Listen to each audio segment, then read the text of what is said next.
We also have Allie Johnson on the call. Me and her go way back. We used to coach together in Virginia at a small private school. And then I convinced her to come coach with me at PV Thunder. So she coached with me there for a couple of years before she decided to become a real professional and get a busy job and move. So she is no longer coaching, but she has a ton of experience with basketball from her playing days to her coaching days. So I'm happy both of them could join us. So before we kind of get into the questions around like playing in college, I wanted to give both of them a second to tell us a little bit more about themselves, like where they grew up, when they started playing basketball, any other sports they may have played, and where they are now, what they're currently doing. So let's start with you, Allie. Sure. Like Crystal said, I'm Allie. I grew up in the Northern Virginia area in Falls Church. So I went to Marshall. I don't know if any of you know that, probably not, since you're probably all Maryland kids, but grew up in the Northern Virginia area. When did I probably started playing competitively when I was probably 6. I played, other little league sports when I was young, probably up until 3rd grade, but you can't tell, but I'm pretty tall. So I shot up pretty quickly. I'm 6'2". So probably by the time I was 9, I just started playing basketball, solely basketball. And then where did I go? I'm trying to think of the questions. What college did I go to? I went to a school in Albany, New York called the College of St. Rose. It's D2, which you all know. And then what I currently do now, I work for Bristol Myers Squibb, which is a pharmaceutical company, and I do global policy and government affairs. Jill? All right. My name's Jillian Bennett. I've been doing basketball since I was 5. Competitive CYO, I guess, started at 7, to be honest. Hated it. The reason why I hated it, the refs would always blow whistles, walks, travels, all the good stuff. So I was really focused on soccer and track and tennis that I did. And then I didn't really get into it until about 8th grade, and then did a little AAU, and then I got recruited to play Division II basketball in Wilmington, Delaware. And then where did I grow up? Not from Maryland. You can kind of hear from my accent. I'm actually from Jersey. It's a small town. It's called East Hampton, New Jersey. It's about an hour away from Philadelphia. I was trying to think, like, where would you know? Where the heck is that is? But we would say, I'm from Philly. That's a little about me. Princeton. I don't know if it's close to that. That's like an hour south of me or north of me, so I'm further south. Okay. So like in between, I would say like Philadelphia and like South Jersey, like Cape May area, Gotcha. around that way. No higher than Trenton, Princeton above Trenton. Mhm. And then what I currently do, I'm a PM for a government contractor, supporting a contract in DC. And she's also a basketball coach. Oh yeah, I also coach basketball. I've been doing that for a while. All right, so first question I have for you all is, when did you decide that you wanted to play basketball in college, and just kind of walk us through how you prepared yourself for that, as far as like how much basketball were you playing when you were growing up, like as far as training, working on your own. Jill, we'll start with you. Okay. I would have to say 8th grade. That's when I started to come together. That's when I kind of had my growth spurt. I was actually a point guard at one time, so I was really short. And then 8th grade, I grew to like 5'10", and then I had to learn how to be a forward. I didn't know how to do it, so I learned that, and then I realized I can shoot, I can dribble, I can beat the big. So then I was like, ooh, maybe I can. Especially when coaches were starting to talk to me, go to my school, because I ended up going to a prep school for basketball for high school, so Holy Cross in Delray, New Jersey. When did I kind of know? It wasn't a chore for me. Like, I just love the game. You have some people are like, oh, I practice 6 days a week. I think I practice every day. It was just fun. In terms of like the training, I play with the guys, and it's crazy. Like when you think about it now, you have like Notre Dame, Maryland. They actually have like an all guys team that scrimmages. So I was doing that. Damn, I'm not want to say my age, but 20 years ago, before that's what they were doing now. So. What about you, Allie? I would have to say probably around the same age, middle school, when I started to get actually skilled at basketball. And when I was kind of at that 6 foot growth where they were like, you could actually play. I think I started to take it seriously once I got into high school around 9th grade, when I started to lift weights and do other kinds of trainings outside of just pure skill training for basketball. How did I prepare? Much like Jill said, I think I played probably every day of the week in some capacity, whether it was playing basketball, dribbling by myself, shooting by myself, going to a trainer, playing in a league, just doing something every day. Lifting was a big one, I think, for me, getting strong, and just as a big part, as a forward center, you want to have that strength. So I think in some capacity, I was working out every day, working with trainers on my days off from practices. When I got into high school, when you had 6 days a week of practice, my Sunday off was training day. So I think it takes a lot of time, but like Jill said, it wasn't work. It was fun. It was something that I was working towards, but it was something that I loved doing. So it didn't feel like work for me. Gotcha. Were you recruited by other schools and levels? So you played D2. A couple weeks ago, we had some D3 players come try out with us. We'll probably have some D1 at some point. Just curious, were you recruited by other schools and levels, and how did you end up making the decision to go to the college that you went to? We'll start with you, Allie. I was recruited by different other levels, D1 and D3 as well. I went and did probably 7 on-campus visits. I think with a couple of D1, I didn't really focus as much on the D3 schools. No offense to them, obviously. But I wanted a scholarship wasn't something important to me, and having that just background. But I went to Northeastern, Rider, which I actually live close to now, Holy Cross, and then a few other D1 schools off, but ultimately decided to go to St. Rose, partially because I actually really just bonded with the coach that I had there. She is just a great person. I am 8 years out of college now.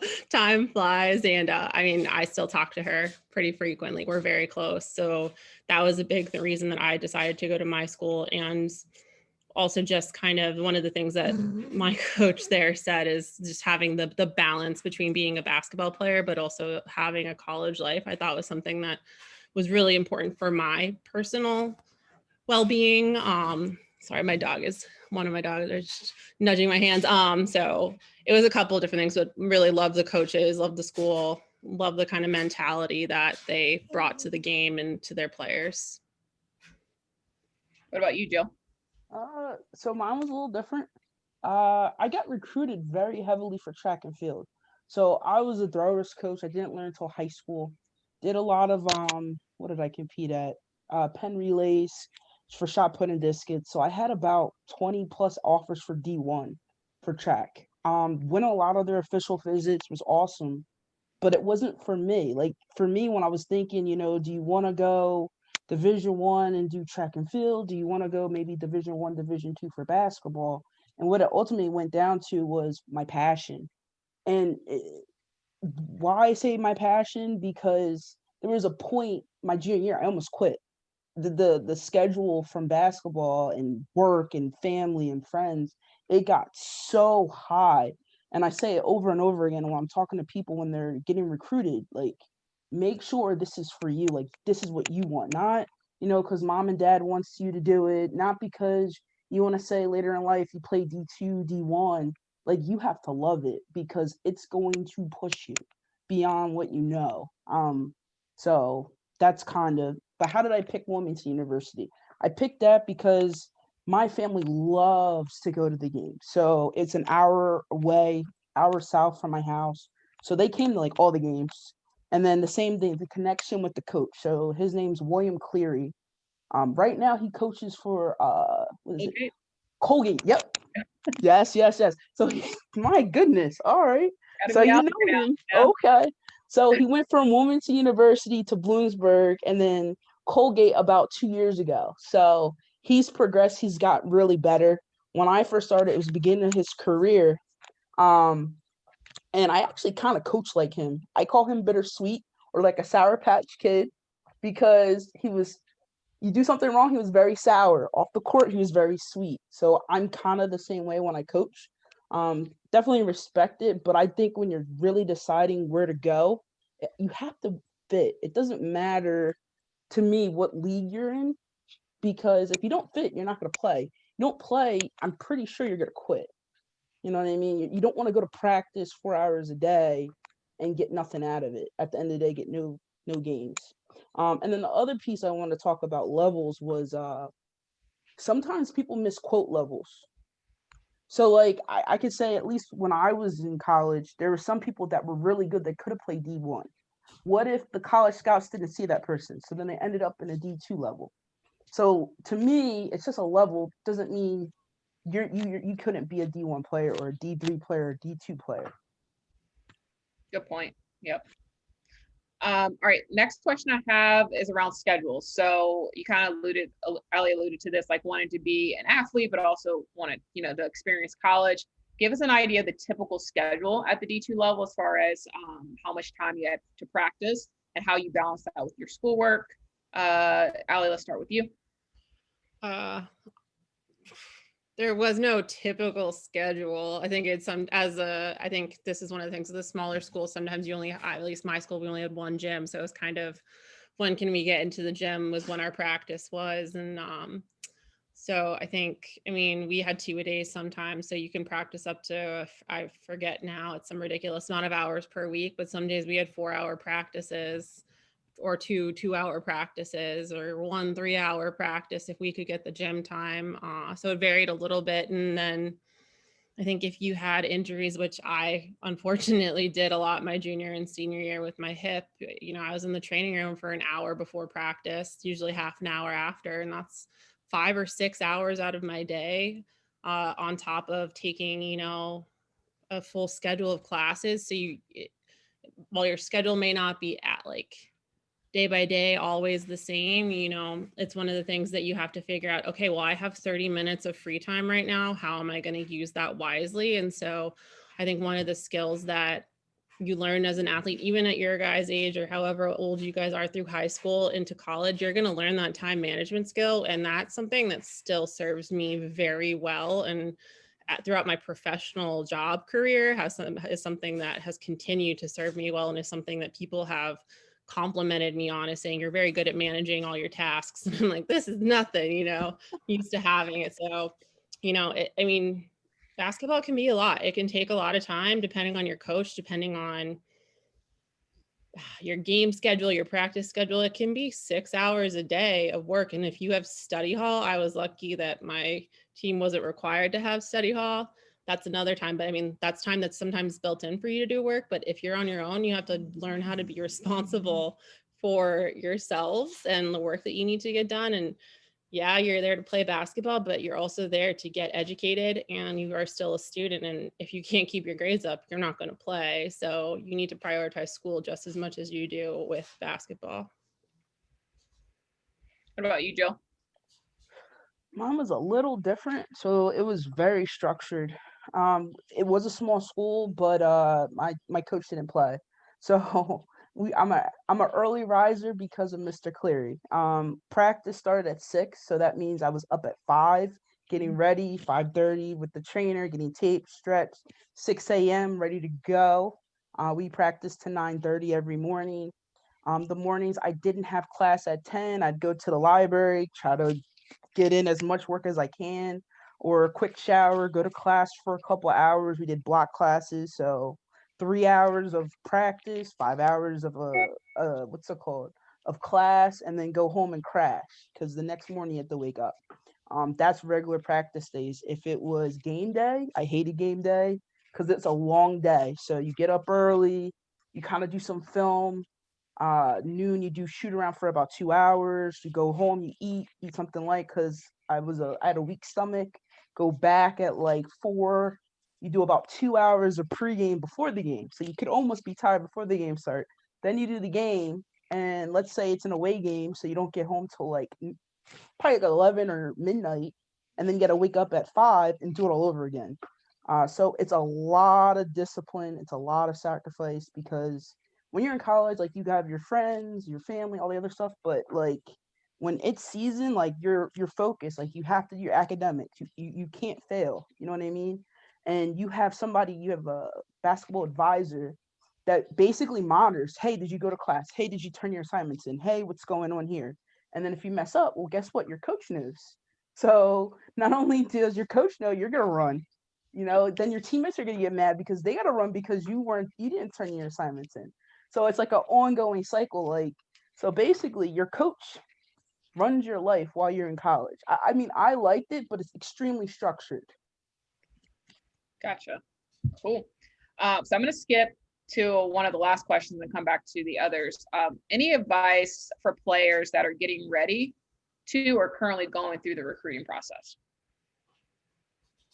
I know the recruiting process has changed a little bit since when you all went through it, but just kind of thinking about what you know now and what you went through, any advice that you'd have for them? This is the question for. Oh, either one of you can start. Okay. I would say enjoy the ride. It's a lot of fun, to know a coach or a team or a program might want you, and they'll call you, they'll text you, you'll do official visits, you'll meet the players, you'll see the facilities, you get the whole overall look in the field. But you got to also realize it's a give and take, right? So as much as they're interviewing you, you need to interview them because you have to fit. Like, if you look at a team and you look at the roster and they have 10 guards and you're a guard, realistically, are you going to play? You know what I mean? Same with the forward. Are you going to play? Like, you kind of got to be strategic with it.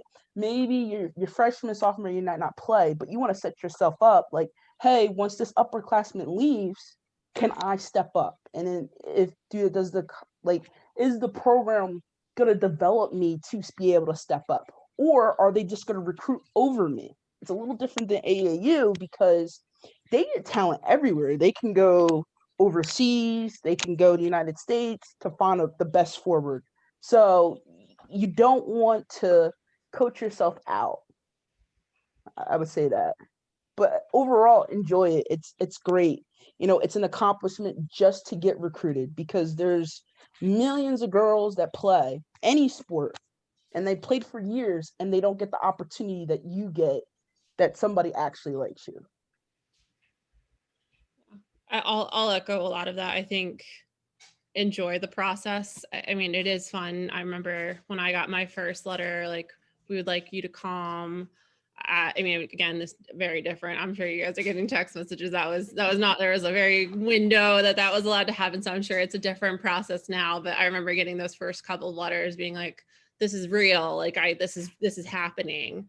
But again, to Jill's point, it is a give and take. As much as they're interviewing them, you need to, I mean, as much as they're interviewing you, you need to interview them. I think my AAU coach, the two really main points that she told me is when I was meeting with coaches face-to-face, one-on-one, was one, give them a firm handshake. Do not be weak with your handshake. Give them a firm handshake. Show them that you're serious about it. You're not a little kid.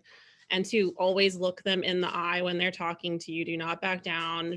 But take it seriously. Don't, I mean, like, obviously read the situation, but it is serious. They're investing in you as much as you're investing in them.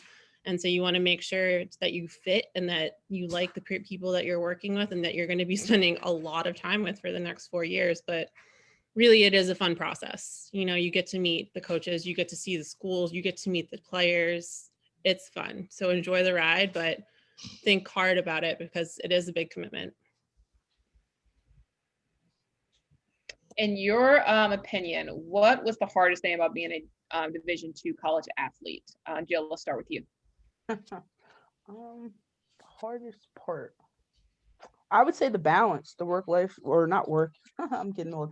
Like well, actually no, basketball to me was work. So you once you sign that letter of intent, I say the college kind of owns you. I still believe that, because you represent them. Big things. So let's say I'm wearing my Wilmington University hoodie and I go to Buffalo Wild Wings. even if I did nothing, but because they know I do basketball, like you're automatically, it's kind of like you're a professional without even knowing you're a professional. So I think when you're a freshman, understanding that all eyes are on you, that they are watching, what are you doing? Why are you here? Who are you with? You're part of the team. Are you that stereotype athlete? Or, do you have the academics as well to back it? I would also say the balance of schoolwork. So going from high school to college is already a challenge. Now you're going in basketball, right? And you're probably used to playing basketball like 15 hours. In college, you're allowed 18 technically hours, but there's other stuff they throw in that adds to your commitment. You know what I mean? And it used to be maybe 4 months, and now it's 8 months out of the year. I only had 4 months off, which was what, the end of May, June, July. And then when you're back in school in August, they're right in for pregame, or not pregame, preseason. So it's always being ready. So that's what I'll say. What about you, Allie? I think it's a lot of just that balance. And as much as I said, I went to a D2 school because I wanted that kind of college experience. But again, it's 6 hours out of your day sometimes, if not sometimes more. And to Jill's point, I mean, my team, my school, I played in a conference called the Northeast 10. So when we had away games during the week, we did double headers with our men's team. So we would play and then the men would play and we'd get done at like 9:30. Some days we didn't get home until like 1, 2 a.m. to get up for an 8 a.m. class. Like those are very hard days and you kind of have to just buckle down and get through it. But again, like to go back to, you think of the things that helps you develop is those time management skills. You use that bus time to do homework and nap. But there were times too, basketball is probably, maybe other than swimming, is one of the longest seasons in college, because to Jill's point, you're on campus in August for school. You maybe get the first week back to get used to classes, and then you're in preseason a couple days a week, then you're in your regular season. And if you do well, you're going well through March and into beginning of April. Then you have postseason, and then you get maybe a week or two where you're like off kind of, and then you're gone, you're home for the summer, but you're still working out. But it's a long season. It's a lot of commitment. But ultimately, I mean, I've never once regretted my decision to play. Like it is something that I will always cherish, and I've never been like, it wasn't worth it. It 100% was worth it. So I have a couple more questions lined up. If you all, attendees, if you all have any questions, feel free to type them into the chat. And we can get to those questions. But my next question is, so we talked about like what was your hardest and most difficult thing. Let's talk about some good memories. So share at least one or two of your favorite memories from college basketball. Jill, I'll start with you. I would say my best was my senior year. It was playoffs. So we just snuck in. We were the 8th seed in our conference. We were playing the number 1 seed, who has never lost. It was Holy Family University. They hadn't only lost in 5 years. We were at their court. Everybody believed we were going to get killed and crushed. We went in and, when you talk about the perfect game, the people that used to miss layups made layups. The people that didn't make foul shots made foul shots. Everybody made the hustle play. Even when I go back and I think about it, it still gives me goosebumps thinking about that game. And we ended up winning by 6 points. And I remember after that game, right, everybody was so pumped. Everybody was happy, excited.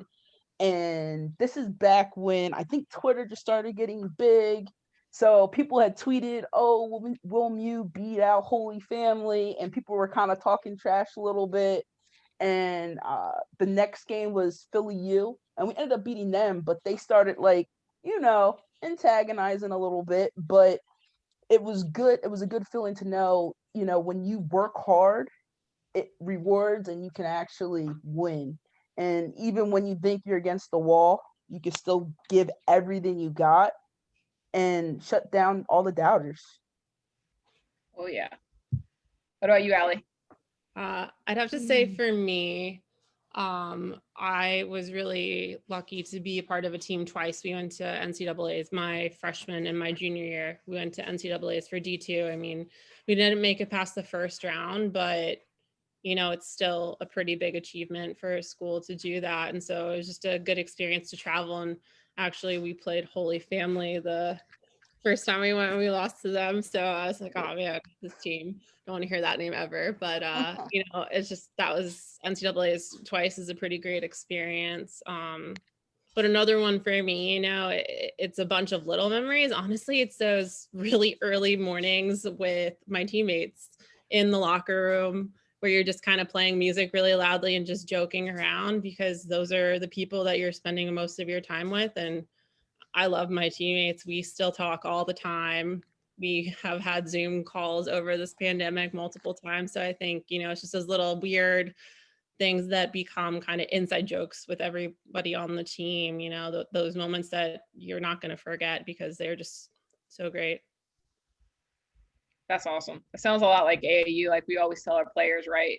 At the end of the day, 5 years, 10 years from now, you're gonna look back. You're not gonna remember the amount of AAU games you won or how many points you scored in this particular game, but you will remember those little memories that you've had with your teammates in the hotel or when you were traveling together, eating. And those kind of friendships and relationships last a long time. So it sounds like it's very similar in college. You still have your relationships with your coaches and your teammates. So that's awesome. Definitely. Did get a question from the group. So as coaches, we often always say like you got to be mentally tough. So the question is, were you ever mentally challenged as a college athlete? And if so, can you give an example? I'll start. I definitely was. I mean, I don't know if anybody, I can't see who's on this. If anybody has met me before, and Crystal knows, my AAU coach was rough. I mean, I'm still very close with her, but I mean, she was an in-your-face, yelling at you, pulling your jersey kind of coach. And I mean, I still talk to her. She's still one of my greatest friends and like confidants, and I go to her all the time.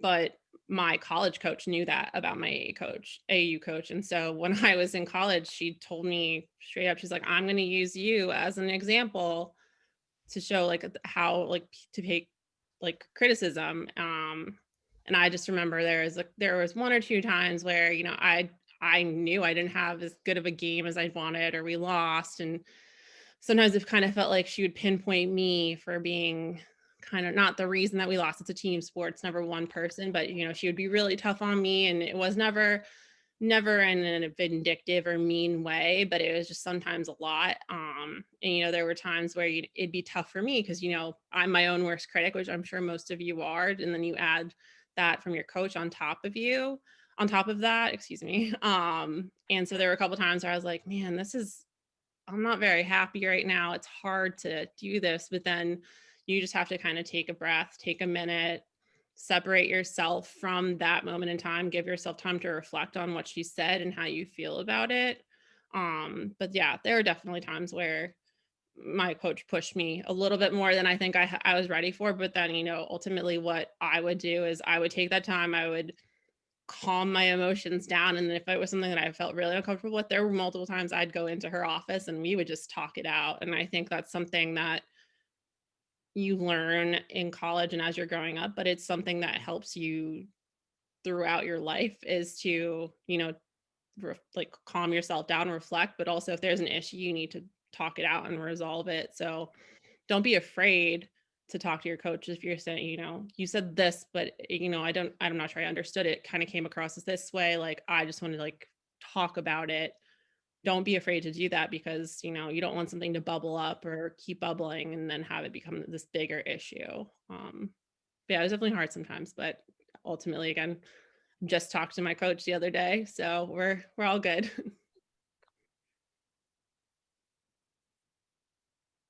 What about you, Jill? Yeah, I would say my coach, Mr. Cleary, he pushed me really, really hard. I came back from an ankle injury, and I could say I was out of shape. We had a game, and I was getting beat up and down the court. And to the point Ali made, he kind of got in my face after the game and said, we lost because you're not in shape. You're supposed to be helping the team and you harm the team. You're my best rebounder, but I can't use you, and it was a very quiet ride home. I really had to think about it. You got to reflect. You don't always want to react. Even, and, right now at work, like even if somebody says something to me, I can't always react. I just got to think about it. And I thought on it. And to Allie's point, that next morning I was in the office, practice started at 6. I was in his office at 5:30. And I said, Coach, I thought about it. I couldn't really sleep on it. What can I do? And we developed a plan. And the commitment was I went to practice in the morning. I did I practiced 3 days a week, 3 days a day, actually. So I did practice, then midday, I went on the bike, then I did cardio at night. And honestly, it picked up in 2 weeks. I was a totally different player. And sometimes it takes you sacrificing to actually get there, to where you need to be. And, if I took it in a bad way, I couldn't help the team later on. And it's crazy because a month later is when we played Holy Family, and that's how we won. If I took it in a bad way, I wouldn't be in condition. I couldn't play the whole game. I couldn't help out the team. But instead, I took it like, he's just trying to help me and help the team and overcome it. So sometimes the coach isn't picking on you. Sometimes they see something, they see a potential. They just want you to get better. They just want you to say, hey, just do this, just go a little harder, and you'll see it's gonna really get better. A coach never picks on a player. They just want you to be the best you can be. For sure. So last question, and then we'll get into our game. So if you want to participate, all you need is your phone, and then you will go to Kahoot, and I'll give you the code, and we'll play a quick game to see how much you learned. And the winner will get a prize. So last question, knowing what you know now, what are 2 things you would have done differently in middle or high school to better prepare yourself for the next level? Let's start with whoever's ready. Okay. I guess I will. I actually think about this question a lot. So kind of what Allie was saying, I don't regret playing basketball. I think it was the best thing I've ever done in my life because it set me up for what I do now, because my time management is excellent. I'm able to juggle multiple things. Like, for instance, last year I was working full time. I was getting my MBA full time, and I felt like PVT was full time as well. So I was constantly busy. But back to Crystal's point, what I've learned, just enjoy every moment, because you're gonna turn back, you're gonna be 30 plus years old, and wish you could go back in the game. And there is no game unless I was a professional. But most of us, once you get done college, like that's it. So I would say focus on your memories. Like, it's important to have memories with your families and friends. But I think, like, if I put more time aside for the game, I just imagine, like, how much better could I have been as a player, or as a teammate, or, what if I took the opportunity? I actually had an opportunity to potentially go pro and play in Germany, but I wasn't, to be honest, I wasn't, I don't know the words, mature enough, but I was too much of a homebody to go overseas. So I tell people, if you have the opportunity, like with AAU, like my team only did local, which is great, but travel. So by the time you get to college or professional, playing in another location, another country won't be hard. It will be easy because you're used to it. So kind of how Crystal does her team right now, they don't just stay in the DMV. Like, I think you guys went to Kentucky and Vegas or something like that. So take those opportunities, get out, see how other, see the country, see how they're playing. And then it will get you comfortable if you play a D2 or a D1 when you're traveling all the way. Like, some teams go to Hawaii or Greece, or they go to London and they play, and just set yourself up. But I will say, you may think, you're in high school right now. 4 years goes by fast. 8 years goes by fast if you're middle school, right? And you're like, well, Coach Jill, I'm only a 7th grade. Okay. Next year, you're in 8th grade. Okay. The year after that, you're in 9th grade. So it flies. So just know, and it's not to scare anybody, your games are numbered, right? So let's say you're projected 200 games. Maybe at your halfway point, you only got 100 more games to play in your lifetime. Just think, just put in the work and have fun. Yeah, this is a tough question. I think there are definitely things that I know now, I think for me, one of the things that it was always not a problem per se, just like my mentality is I was always like, well, what's next? What's that next thing? And sometimes I took for granted that moment. I took for granted having 4 games in a weekend. I mean, even now, God, sometimes I miss playing 4 games in a weekend and being so tired after that weekend of playing games, and all those full weekends in the car with my teammates. But like in those moments, I was always at that next step. In middle school, I was like, okay, well, next year I'll be in high school. I'll be on varsity. And then when I was a freshman, I was like, okay, well, now I have to prepare for college.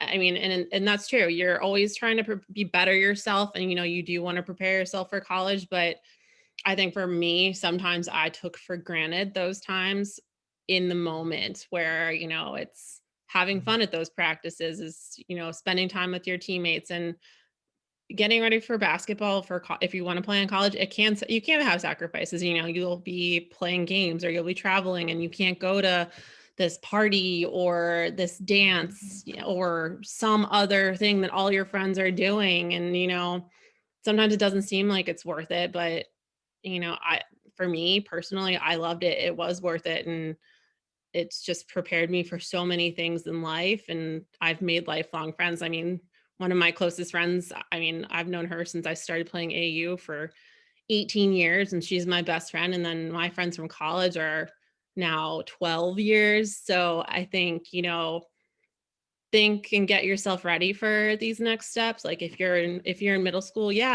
start thinking about what you want to do, how you can be a better player. Don't be like, I have to make varsity. I think it's never, I need to make this team or this thing. It's how can I make more of my layups? How can I make my free throws better? Be a better player, be a better teammate, and enjoy the time that you have with your teammates. Because I don't know, for some of you, if you're in middle school, you're not going to have the same people in your team when you go to high school. You're going to have to mesh with a new group of people. So enjoy the time that you have now.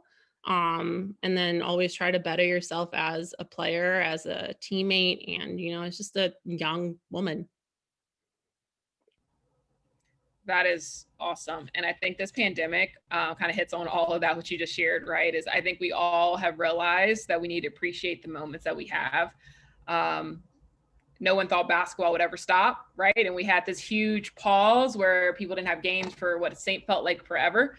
And so that's something I told the team this summer is like, we don't know when it's going to be our last game. Like we might only play 1 game this season. So play it like it's going to be your last. And I think as coaches, we often always say that to players, like play it like it's your last, but no one actually knows how that felt until we had this huge break. So thank you all for sharing. I'm going to share my screen and get our game going. We have like a combination of people. So we have some players, some parents, and